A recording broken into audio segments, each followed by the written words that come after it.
want to get your reaction to this recent Celsius news. They're taking steps in this bankruptcy proceeding. And, I'd love to hear your thoughts on, what kind of regulation or enforcement we could possibly see coming forward. Yeah, well, Christine, great to be back with you. And Lawrence, good to see you.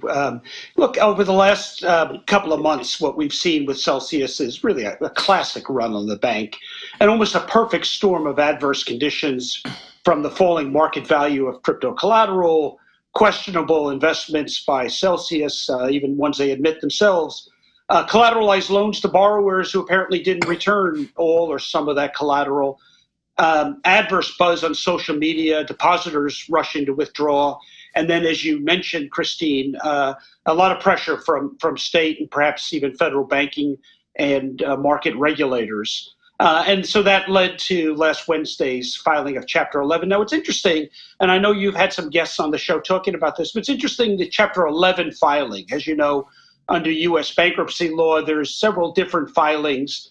Often we think about bankruptcy as the final step in the end of a company's or an enterprise's existence, Chapter 7, Chapter 9. But in fact, Chapter 11 is a different type of filing. It's for protection of the bankruptcy court while the company restructures and reorganizes its business, with the goal of reemerging as a functioning commercial enterprise at the end of the bankruptcy proceeding.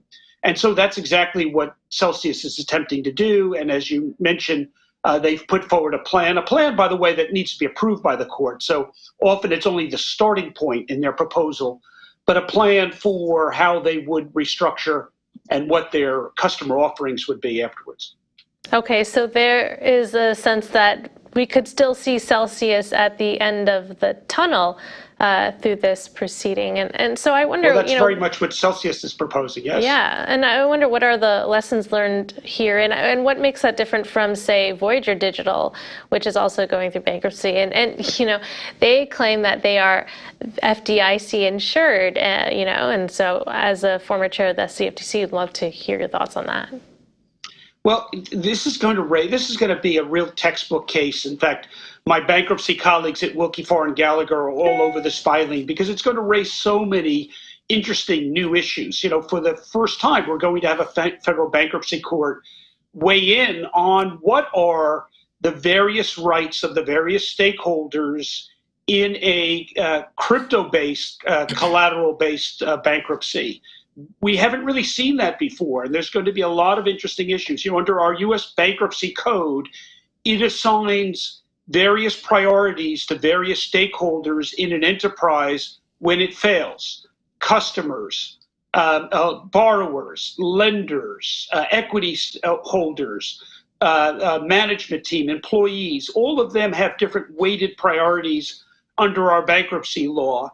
And in this case, a lot of collateral is is either may be recognized as a commodity under the CFTC regime. It may be considered to be an equity or a security under SEC regime, or it may have no clear designation. As you know, we spent a lot of time on this program and others talking about what falls under the SEC jurisdiction, what falls under the CFTC, and then, of course, what may be more in the realm of bank regulation. And so a lot of those issues are going to have to get sorted out, and it's for the good that they get sorted out, because it's going to be one of those mile markers in the progression of this new asset class that we bring greater legal certainty. So in the future, as people use crypto lending platforms and use others, the regime that will be followed upon a bankruptcy will be more clearly articulated.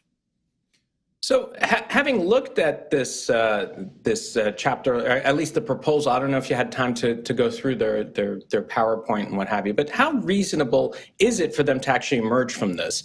Because some of the stories we're hearing about their business relationships kind of troublesome, actually, handshake deals for billions of dollars to go back and forth, et cetera, where it almost seems like this was kind of fly by the seat of your pants sort of business with nothing in writing, et cetera.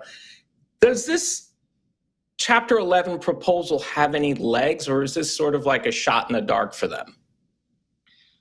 In terms of the questionable business practices, even management themselves seems to be admitting that they've made some bad moves, some bad decisions. Bad decisions is endemic to business, unfortunately, right? We still live in a world run by humans, not by machines. And in fact, the promise of crypto is that we'll move more of that decision making to algorithms away from human discretion. But it's endemic to all business enterprises and not specific to crypto. So that the first point I would make there for those who might want to pick on the poor decisions as an indictment of crypto. Whenever you've got humans and business, you're going to have mistakes, and this company seems to be ready to admit their fair share of them. Whether they go beyond bad decisions over into the realm of perhaps wrongful activity, that remains to be seen. But bad business decisions is just unfortunate fact of life in all walks of business, not endemic to crypto by any means.